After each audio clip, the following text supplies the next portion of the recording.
The Supreme Court once again delving into high-stakes election politics after agreeing to hear former President Donald Trump's immunity case. It's a major stumbling block to special counsel Jack Smith and the January 6th election interference case. Our national correspondent Alana Austin is breaking down the ripple effects. She is live in Washington outside the Supreme Court. Alana, good morning.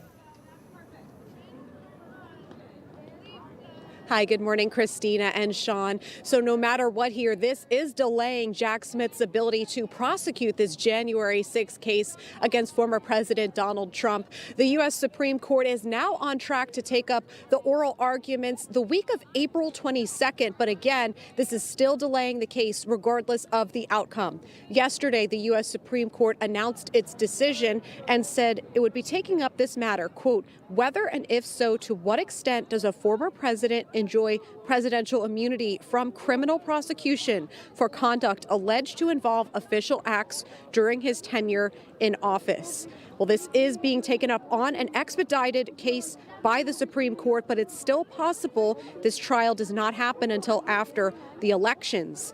The decision, of course, by the Supreme Court deals a major blow to special counsel Jack Smith's efforts to prosecute 4 federal charges against Trump for his actions surrounding January 6, 2021.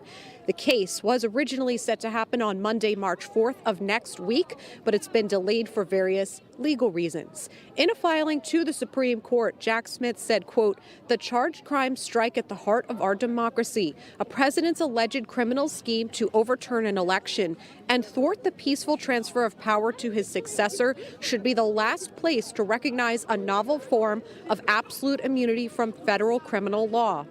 But the Trump team said this, quote, President Trump's claim that presidents have absolute immunity from criminal prosecution for their official acts presents a novel, complex, and momentous question that warrants careful consideration on appeal.